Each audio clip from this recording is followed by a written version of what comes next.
All right, adults and teens, if you're joining me, it is time for your practice session. So pull out that book, Adults All in One. I'm excited. We've got some really cool stuff we're working on this week. Let's see here. We were doing all of those lovely sevenths and octaves this week, weren't we? So talking about the interval of a seventh, we talked a little bit about dissonance, right? And how dissonance is two notes that sort of disagree to our ear, right? We automatically want to try and fix it into a consonant interval, right? So a dissonant interval would be the seventh that we learned. Remember, I talked about it being like the the murder chord here, right? Something's happening. It's kind of silly.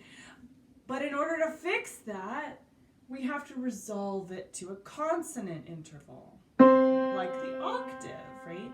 Which is 6 notes apart. And you've got the C going up to a C or a D going up to a D. Right, here's another example. And just the same thing can progress at any point, right? Sounds really cool. Now, the song that we had gotten was Cafe Vienna, and I love this piece because it reminds me of, your classic Viennese waltz, right? That dance that's so popular in Europe, and especially during like the times of Mozart and things like that, right? So Vienna in Austria is just a beautiful, beautiful place, right? So here we've got Cafe Vienna, and it's a 3/4 time signature because that's the waltz time signature, 3 beats in the measure. You notice the pattern in the left hand going in this pa pa pa pa pa pa pattern, okay? That is the literal waltz pattern, okay? The right hand is sort of exploring the intervals in a melodic fashion, right? So you're going, actually starting in a rather odd spot, E, C, and then stretching up to a G. And then it continues that pattern with the last note stretching up even further to another interval, okay? All the way until you reach the end of the piece when you have a beautiful octave to end it, okay? So let's see if we can play through it one time just to see how we do, okay? Here we go. Okay, so C position for this one. I know it's C position because I know that the position on the bass staff is the second space from the bottom, and that puts my pinky on a C, okay? My right hand says E with a finger 2. That naturally places my hand in a C position, okay? Now, it begins, piano has a very large crescendo, so let's see how this goes, okay? 1, 2, 3, ready, and play.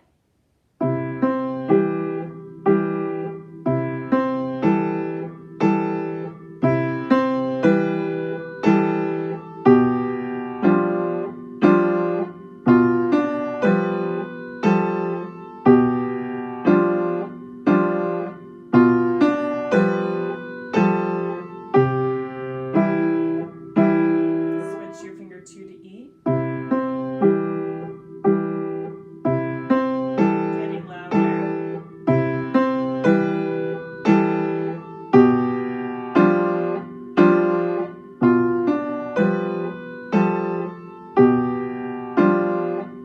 Pinky 5 on G.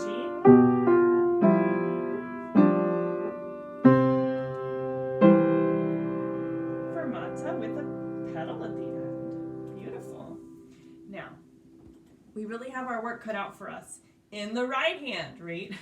The left hand doesn't really require as much work as the right hand. So I'm not going to spend a whole lot of time on the left hand. We'll go over the chord names, like the Roman numeral chord names, briefly, and then we'll dive into the right hand pattern, okay? So we'll work on it hands apart. Let's start with that left hand though, okay? It begins with the one chord, the pa pattern. The one, and then your third on top, right? So there it is. Let me switch to piano view so you can follow along, okay? Now, the first one, like I said, the one chord. So I will say the Roman numerals. Play along with me if you're ready. We are on page 94 of our adult all-in-one book. Here we go. 1, 2, 3, ready, and play. One chord, one chord, one chord, B7 chord, B7 chord, B7 chord, B7 chord, back to a one chord. Line 3, one chord, one chord, one chord, B7 chord, B7 chord, B7 chord, B7 chord, and on a one chord. Beautiful, there it is. All right, like I said, if you can memorize your Roman numerals that go with these chord names, it makes it a whole lot easier, okay? Also, okay, yeah, I think we're done with the left hand. It's really not that tricky, okay? Just internalizing the pattern, that pa pattern, you will be able to keep that practice going with those chords, okay? Now, let's focus on the right hand, because that's the part that's really hard.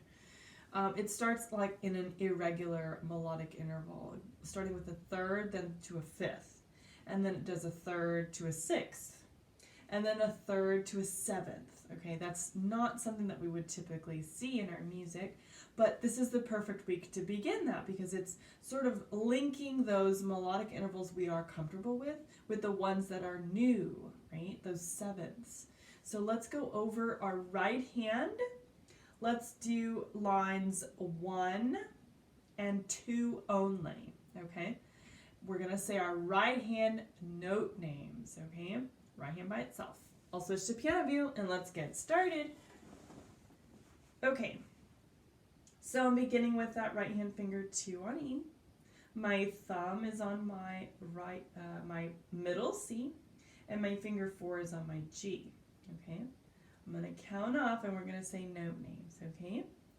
1, 2, 3, ready, and play. E, C, G, G, E, C, A, E, C, B, A, G, D, and F, D, and F, F, D, B, A, G, D, and F, D, and F, F, D, B, A, G, E, E. Wonderful. So we got through that first half of the right hand, okay? Now, let's continue, okay? We're going to begin at line 3 now, okay? The dynamics are back to the first line dynamics, starting with that crescendo. But you have to be piano in order to get to forte by the end of the line. So let's start there again. Now, we just got finished playing line 2 with our thumb on E, but the next line says we're going to begin with our finger 2 on E. So make sure you're doing that shift when it happens at line 3. Here we go, the last 2 lines.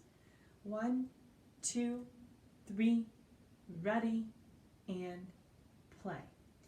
E, C, G, G, E, C, A, E, C, B, A, G, D, and F, D, and F, F, D, B, A, G, D, and F, D, and F, G, F, E, D, C, C.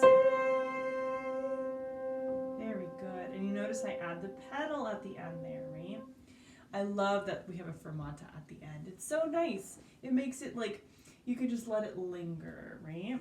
The ritornello is like the icing on the cake, because it's allowing your dancers to understand to prepare for a curtsy or a bow at the end of their waltz, okay?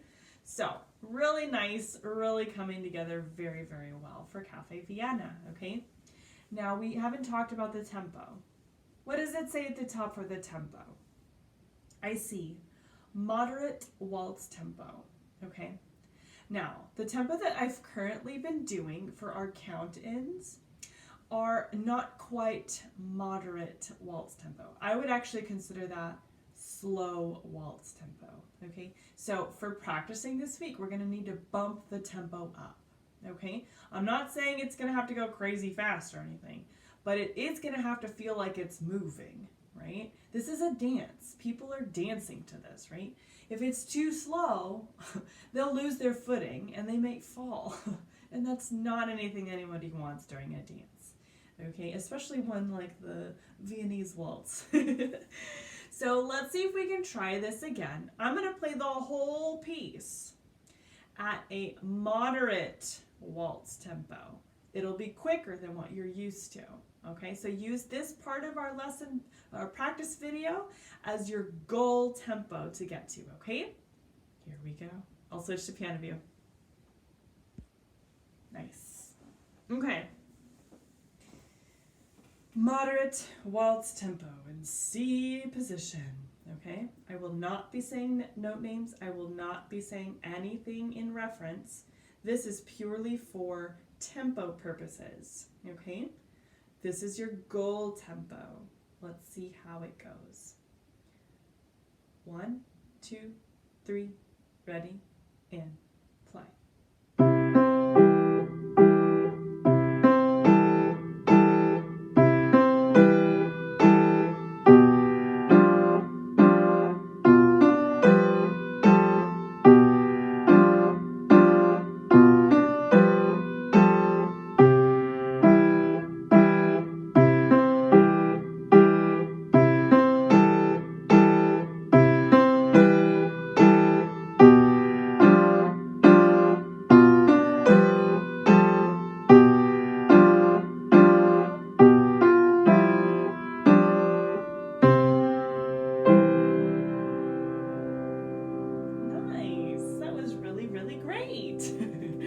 Now, I'm telling you, it's a goal tempo, okay? So don't overwhelm yourself if you cannot play it that quickly. That's okay. That's the whole point of practice, right? You got to work towards something, and that's going to be the thing that you're going to work towards the best, okay? Now, I think we're finished. You did a wonderful job practicing today. Keep it up. Replay this video as many times as you need, okay? I will see you very, very soon in the private group and for lesson on Saturday. Have a lovely week. Bye, guys.